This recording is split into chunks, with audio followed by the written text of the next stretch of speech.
Mari kita berdoa. Kami mengucap syukur kepadamu ya Tuhan. Kami dapat beribadah menghadap hadirat-Mu. Itu satu hal yang sangat kami hargai. Karena siapakah kami di hadapan-Mu, sehingga kami dapat datang beribadah menyembah Engkau Allah pencipta kami.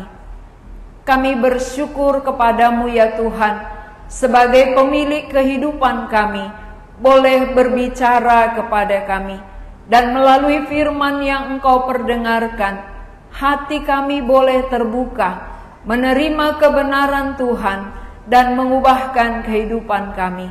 Kami siap diisi oleh firman-Mu. Berbicaralah kepada kami.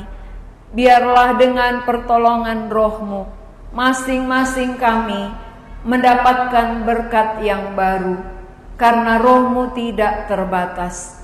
Terima kasih Tuhan, kami siap diisi oleh firman-Mu. Dalam nama Tuhan Yesus kami berdoa. Amin. Jemaat dipersilakan duduk.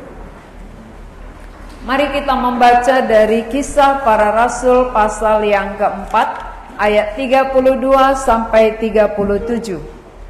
Kisah Para Rasul 4 ayat 32 sampai 37. Kita akan baca dalam bentuk responsoria.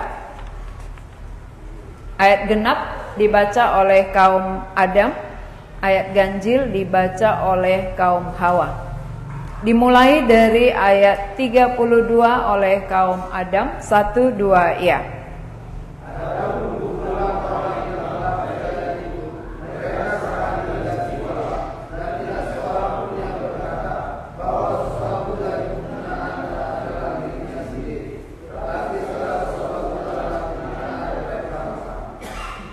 Dan dengan kuasa yang besar, rasul-rasul memberi kesaksian tentang kebangkitan Tuhan Yesus, dan mereka semua hidup dalam kasih karunia yang melimpah-limpah.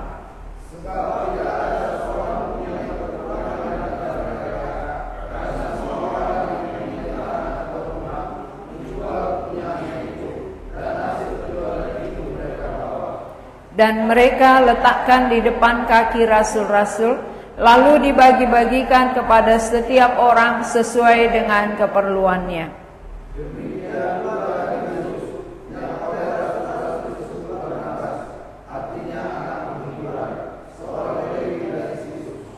Ia menjual ladang miliknya, lalu membawa uangnya itu dan meletakkannya di depan kaki rasul-rasul.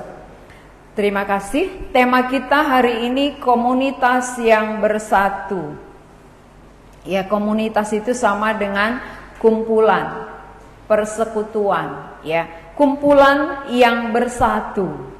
Bisa banyak orang berkumpul, tetapi hatinya tidak bersatu. Kita bisa berkumpul dalam satu tempat, tapi hatinya berbeda tempat, ya. Tubuhnya bersatu, hatinya berbeda. Tapi mereka ini jemaat yang mula-mula hati mereka, perkumpulan mereka bersatu. Mereka bersatu tempatnya, bersatu hatinya, bersatu tujuannya. Apa yang membuat mereka bersatu? Tentu pengenalan. Karena tanpa pengenalan tidak mungkin mereka bersatu. Contoh, ketika Rasul Paulus belum mengenal Yesus dengan benar, dia memusuhi pengikut Yesus.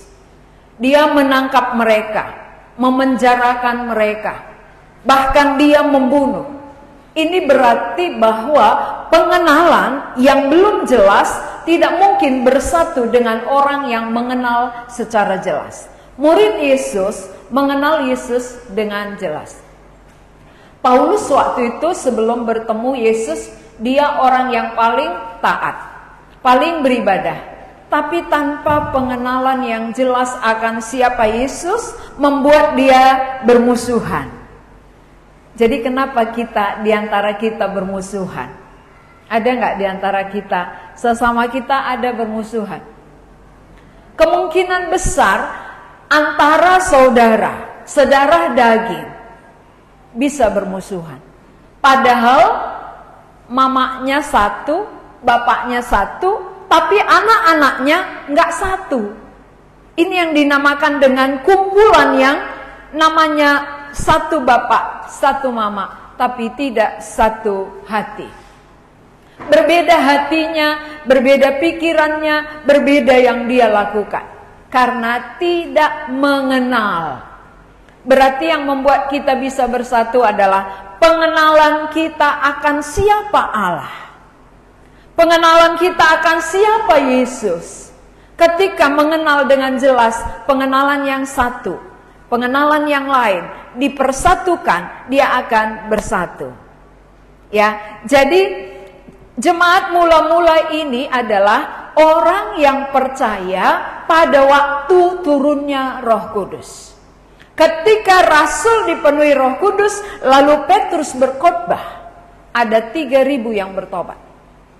Inilah jemaat mula-mula. Berarti dulu tidak kenal. Mereka dulunya tidak tahu bahwa Yesus Tuhan. Malah mereka ikut salibkan dia, salibkan dia. Tapi sekarang dengan turunnya Roh Kudus, dengan rasul-rasul dipenuhi dan bisa berkata-kata, berbicara seperti yang diberikan oleh Roh kepada rasul itu, mereka melihat, mereka percaya, mereka takjub bahwa apa yang Tuhan katakan melalui para rasulnya ini benar adanya. Sehingga keyakinan mereka ini tidak seperti keyakinan banyak orang. Banyak orang mengaku yakin, percaya, tapi tidak ada bekasnya. Tidak ada pengaruhnya. Kalau mereka ini mengatakan bahwa mereka bersatu, benar-benar bersatu. Mereka katakan percaya, benar-benar percaya. Bukan asal percaya di mulut, tidak. Tapi benar-benar percaya. Dan orang percaya ini bersatu. Di mana mereka bersatu? Di dalam satu hati. Di dalam satu jiwa. Sehati sejiwa. Untuk membuat sehati sejiwa, ini sulit sekali, saudara. Kalau bukan dikerjakan oleh Roh Allah. Kalau bukan oleh Roh Allah, dua orang sulit bersatu untuk sehati sejiwa. Maka kenapa ada firman Tuhan mengatakan, kalau ada dua orang aja sehati meminta kepadaku, aku akan berikan. Berarti sulit untuk sehati. Suami istri belum tentu sehati. Walaupun dia satu rumah, satu kamar, satu makanan, tetapi belum tentu sehati. Ya, jadi bagaimana persyaratan atau cara untuk bisa sehati, sejiwa lewat pengenalan mereka? Apa yang mereka kenal di sini? Pengenalan jemaat mula-mula ini adalah bahwa Yesus yang pernah mereka tolak, Yesus yang pernah mereka salibkan, sekarang telah bangkit. Ini masuk, tidak sekedar teori, tapi bagi mereka ini benar-benar terjadi. Yesus adalah Tuhan. Kenapa? Karena hanya Dia mati lalu bangkit. Kebangkitan itu membuktikan bahwa Dia Allah. Hanya Allah yang bisa mati dan bangkit. Dan Allah yang mati dan bangkit inilah yang akan membangkitkan. Jadi waktu mereka mengerti, mendengar, mengerti, percaya mereka itulah yang mempengaruhi sikap hidup mereka. Lalu mungkin kita bertanya, sejak kita mengaku kita percaya, apa yang sudah berpengaruh? Dari bidang mana hidup kita sudah dipengaruhi oleh iman percaya kita? Dari segi mana kita berubah? Kalau mereka perubahannya sangat drastis. Dari menyerahkan, dari membunuh, menyalibkan, sekarang percaya dan tunduk kepada Yesus. Menghormati Tuhan Yesus. Sehingga perkumpulan mereka ini bersatu hati.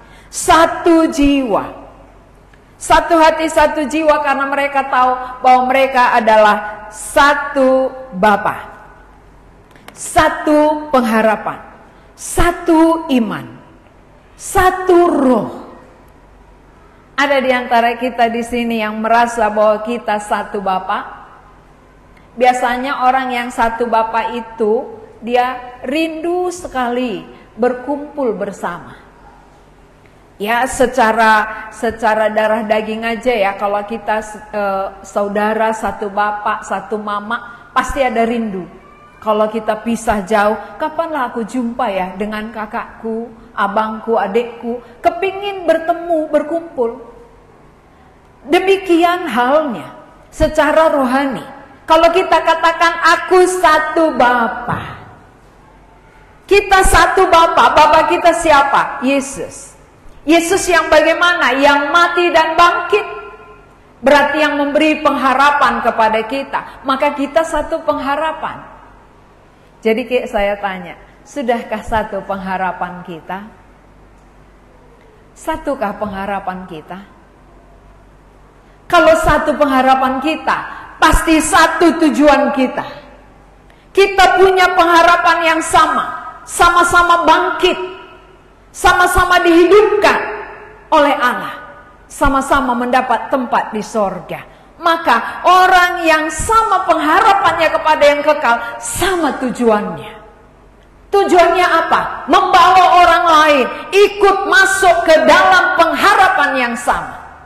Karena kita sudah satu pengharapan, maka kita bawa orang lain. Mari kita punya pengharapan yang kekal. Kenapa? Bumi akan berlalu. Bumi akan lenyap. Satu manusia demi satu manusia akan berlalu. Apa yang saudara pikirkan ketika ada orang dipanggil Tuhan? Ketika satu orang dipanggil Tuhan, apa yang masuk dalam pikiran saudara? Ih, sedih kali keluarganya gitu ya. Aduh, sedih kali keluarga yang ditinggalkan. Mungkin itu saja. Gak pernah kita terpikir, oh sebatas ini rupanya kehidupan.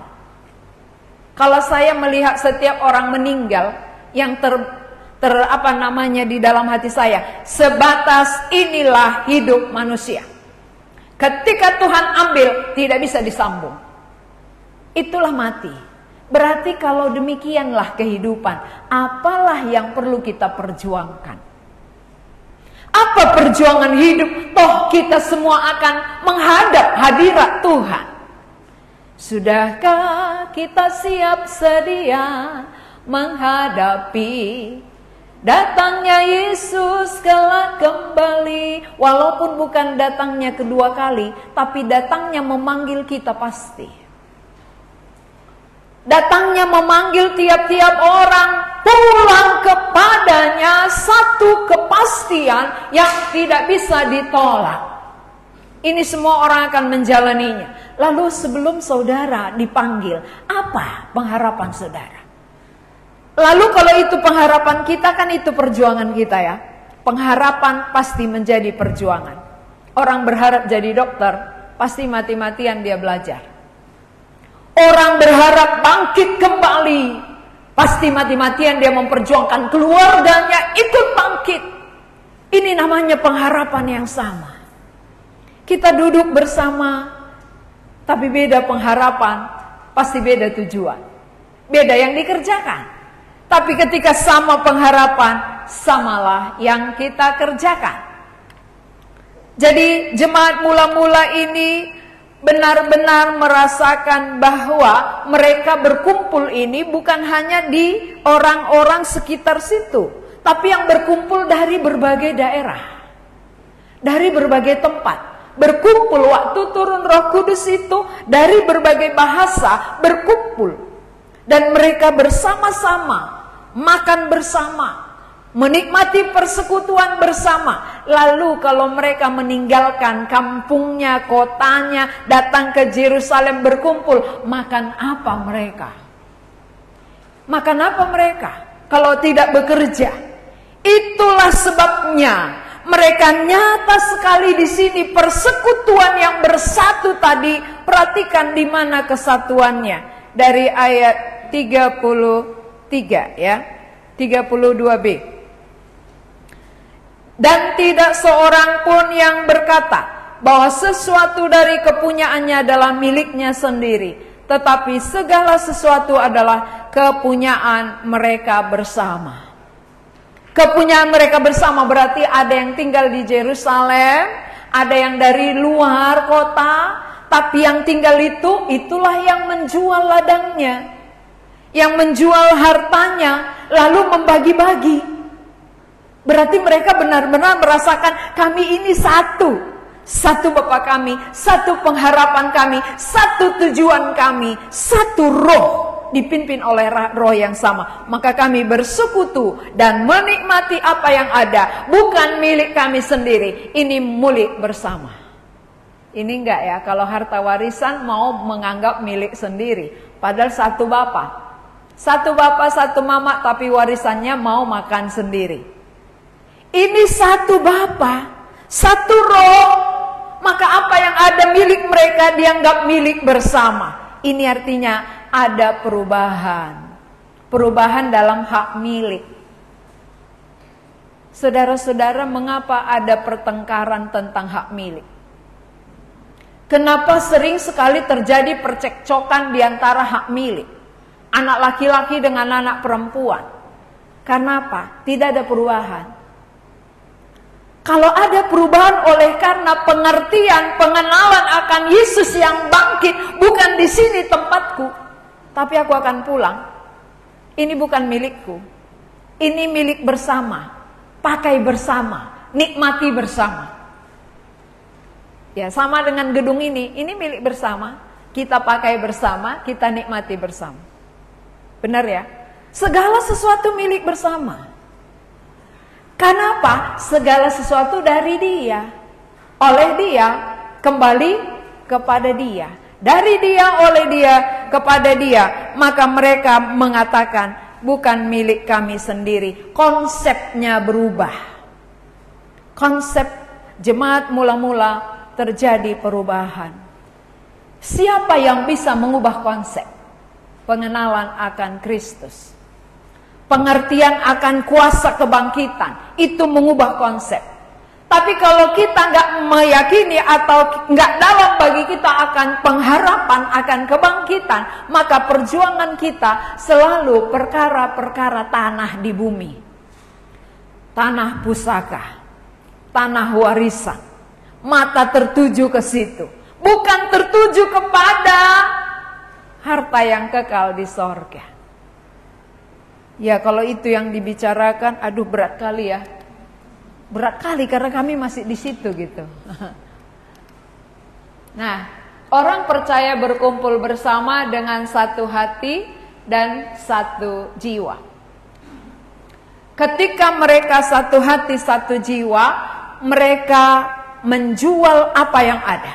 Karena dengan senang sukacita berkumpul bersama orang percaya, sesama-sama punya pengharapan akan kebangkitan, maka ini pinjaman, ini milik bersama, mari kita pakai bersama, nikmati bersama. Akhirnya ada yang menjual tanah lalu bawa kepada rasul, diletakkan di depan kaki rasul-rasul, ya, diletakkan di depan kaki rasul-rasul.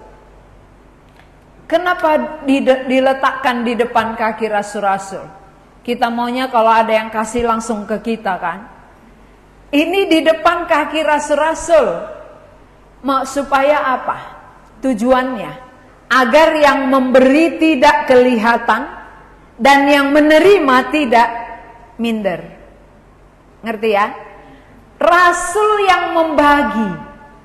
Para rasul membagi sesuai kebutuhan masing-masing. Sehingga yang memberi tidak menyombongkan diri, yang menerima juga tidak minder.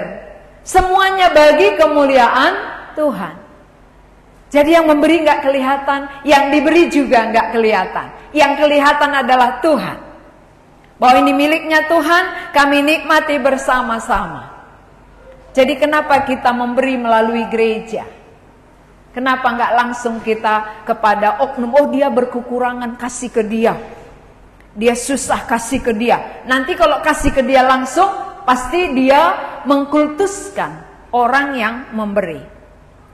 Ya, lalu yang memberi juga menyombongkan diri. Tapi kalau melalui rasul, rasul ini adalah wakil Tuhan, berarti dia akan membagi sesuai kebutuhan masing-masing, sesuai keperluan masing-masing. Mari kita baca dari ayat 33 bersama-sama. 2, 3, ya.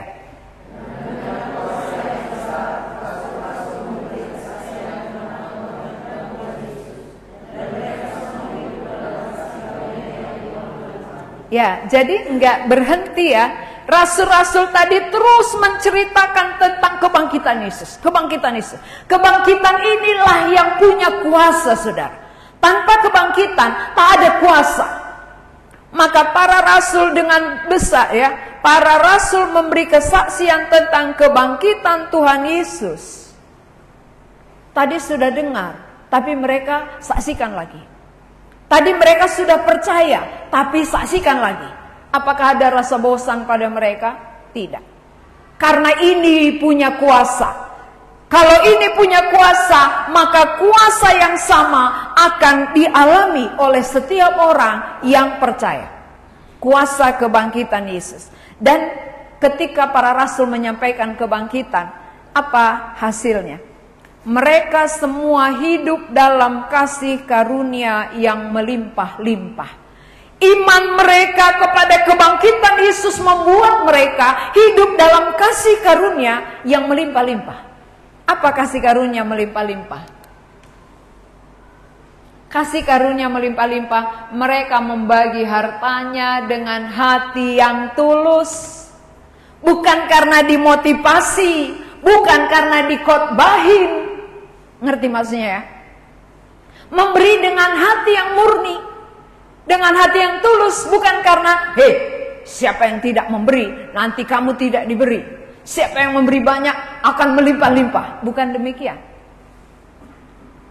Bukan seperti itu. Itu artinya dimotivasi.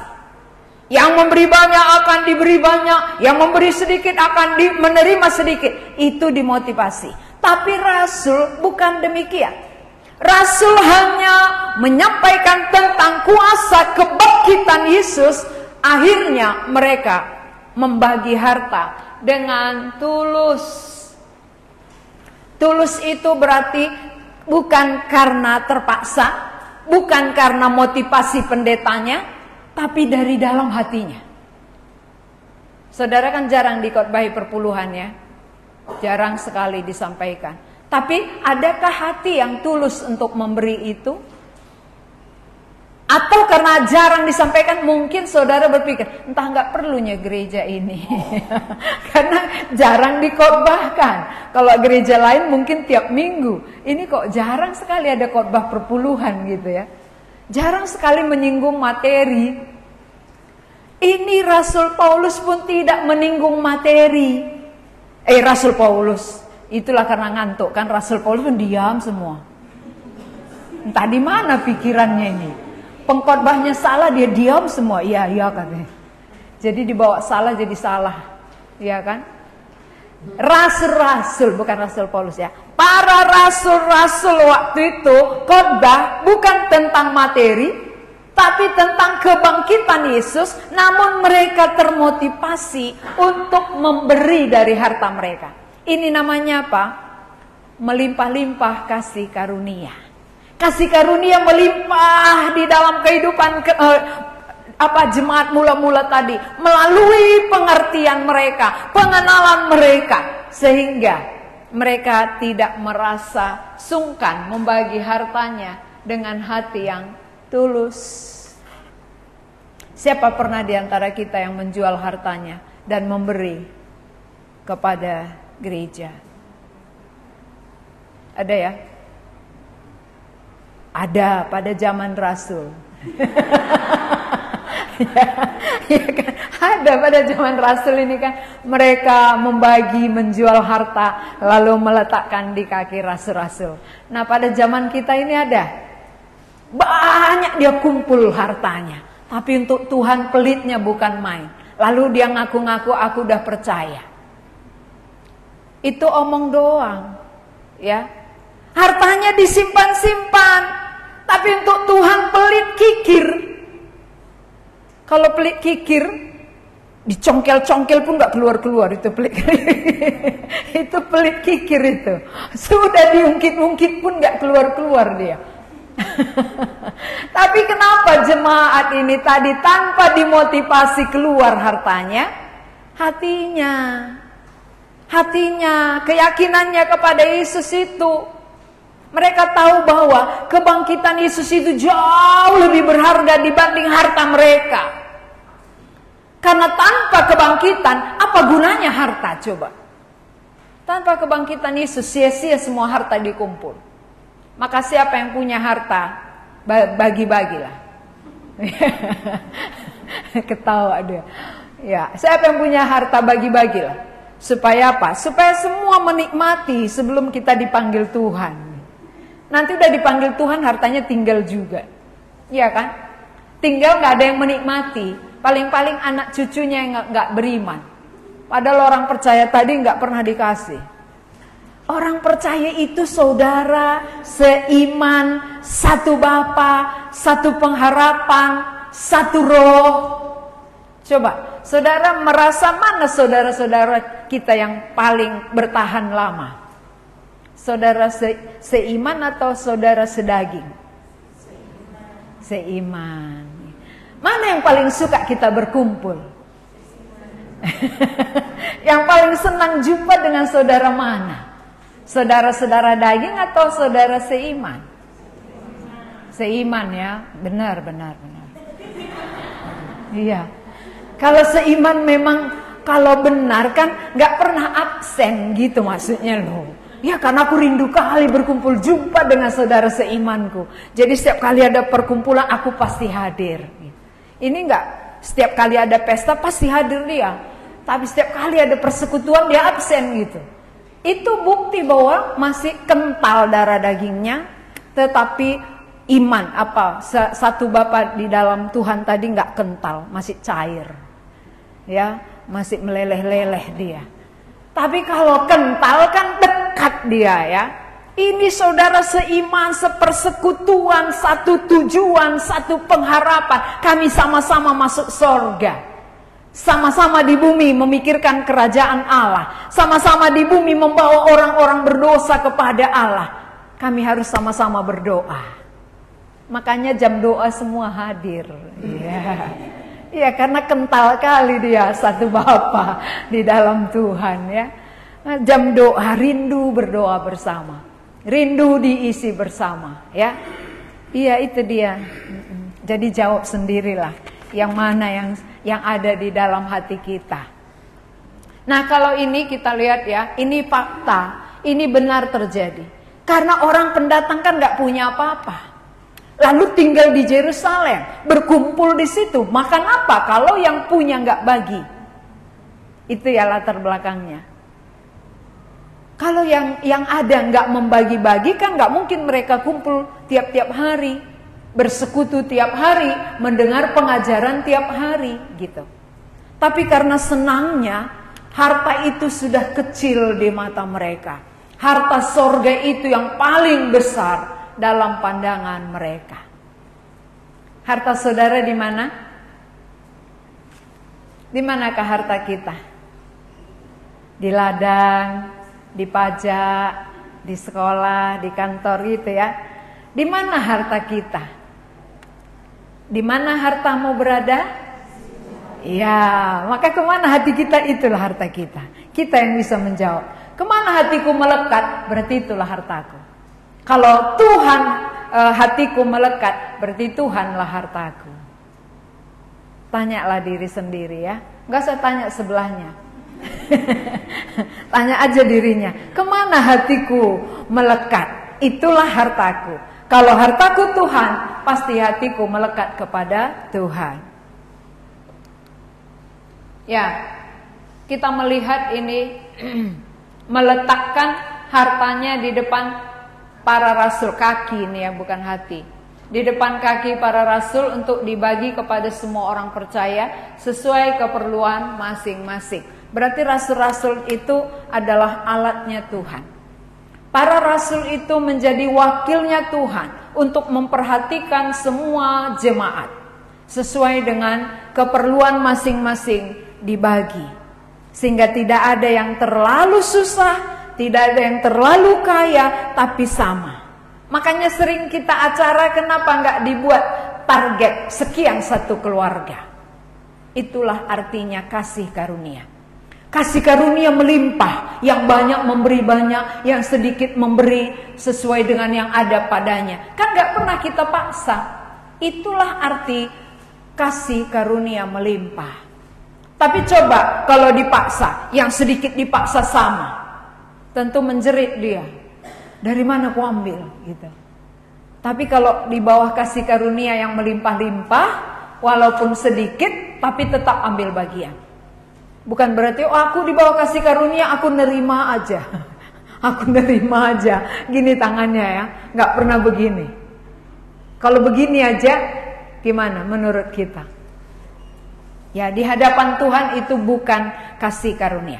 Kalau orang yang menerima kasih karunia, artinya bahwa dia sudah mendapatkan kemurahan Tuhan terlebih dahulu. Maka orang yang mendapat kemurahan, dia pasti berkemurahan.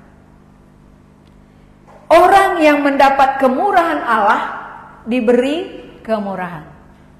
Dia punya hati berkemurahan. Jadi kalau demikian, sudahkah saudara mendapat kemurahan Allah? Kemurahan Allah yang paling besar adalah ketika saudara meyakini Kristus itu mati dan bangkit untuk saudara. Itu kemurahan yang terbesar. Lalu setiap orang yang telah menerima itu, dia juga akan berkemurahan kepada orang lain. Sehingga dalam segala bidang dia bisa berkemurahan, termasuk bidang materi. Karena materi juga diperlukan di tengah-tengah pelayanan. Ya, tidak mungkin kita melayani tanpa materi. Bagaimana kita pergi kalau nggak ada transport? Tapi semuanya itu untuk Tuhan. Dari materiku yang ada ku persembahkan, dari yang sedikit ku persembahkan, dari yang banyak ku berikan banyak. Tapi semua kita mendapat kasih karunia yang melimpah-limpah. Maka waktu janda yang memberi paling kecil kan dipuji Tuhan ya. Kenapa dipuji Tuhan padahal pemberiannya kecil? Karena dia memberi dari apa yang ada padanya. Bukan dari kelimpahannya, tapi dari apa yang ada. Coba kita belajar. Belajar berkemurahan. Jangan kikir.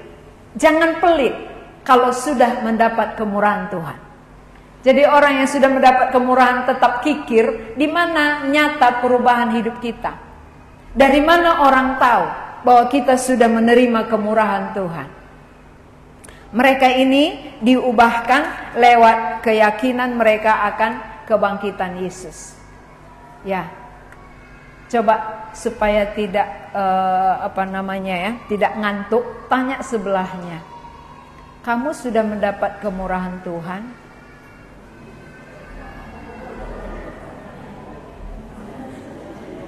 Ya, bagi yang sudah katanya, kalau memang yang sudah, marilah kita berkemurahan.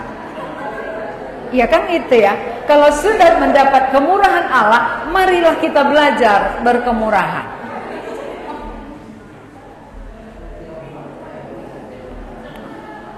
Jadi sejalan dia. Iman dan perbuatan sejalan. Ketika seseorang beriman akan kemurahan Allah, maka dari tindakannya terlihat. Dan orang lain pun bisa melihat nyata. Oh, si anu itu berubah ya. Dulu pelitnya bukan main itu. Sekarang sudah berkemurahan sekali gitu ya. Itu nyatanya. Tapi dulu pelitnya bukan main, sekarang kikir lagi gitu ya. itu bukan makin melimpah namanya ya. Itu makin jauh. Jadi dari mana orang bisa membaca kita bahwa kita sudah mendapatkan kemurahan Allah? Dari sikap hidup kita yang berubah.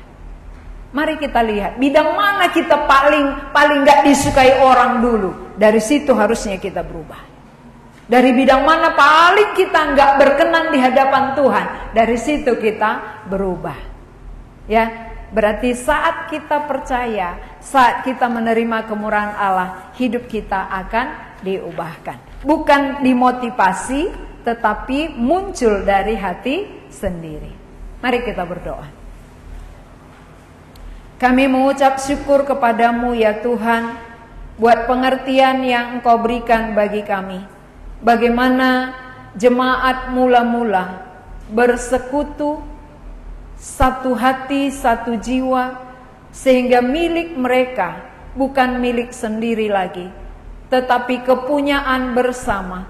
Dan dengan rela mereka menjual hartanya, membagi-bagi sesuai dengan keperluan masing-masing, supaya orang lain melihat bagaimana orang yang telah mendapat kemurahan Allah berkemurahan, sehingga kepada jemaat mula-mula ini Tuhan tambahkan orang percaya. Tuhan bekerja, mereka melakukan firman-Mu nyata melalui tindakan mereka, sehingga Tuhan berkarya. Ketika jumlah orang percaya bertambah, mereka tetap bersatu hati, mereka satu tujuan, memikirkan kerajaan Allah, karena pengharapan mereka akan kebangkitan itu sudah nyata. Tuhan, selidiki hati kami. Mungkin kami sudah lama mengaku percaya, tetapi dari bidang manakah ada perubahan di dalam hidup kami? Selidikilah kami, supaya tiap-tiap orang yang mengaku percaya menilai diri sendiri, melihat perubahan-perubahan. Apakah ada perubahan yang nyata yang bisa disaksikan oleh orang lain, sehingga orang yang melihatnya pun tertarik untuk datang kepada Tuhan dan percaya kepada Tuhan. Berkatilah kami yang sudah mendengarkan firman-Mu, supaya firman bekerja di dalam hati kami. Dalam nama Tuhan Yesus kami berdoa. Amin.